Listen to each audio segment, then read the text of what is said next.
ፖሊስ ከሰሞኑ የቅዱሳን ስዕላትን በመቅደድ በማህበራዊ ሚዲያ ላይ ስታሰራጭ የነበረችውን ግለሰብ በቁጥጥር ስር ማዋሉን አስታወቀ።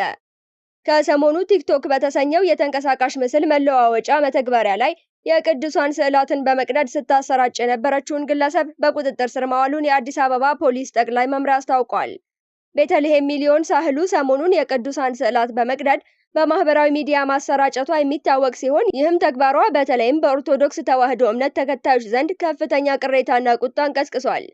ይህንንም ተከትሎ የግለሰቧ ተግባር ሃይማኖትን ማንቋሸሽና ማዋረድ ተገቢነት የሌለውና በሕግ የሚያስጠይቅ ሕገወጥ ተግባር መሆኑን የገለጸው ፖሊስ ግለሰቧን በፈጸመችው ድርጊት ዛሬ መስከረም 16 ቀን 2018 ዓ.ም በቁጥጥር ስር በመዋል ምርመራ እያጣራ መሆኑን አስታውቋል።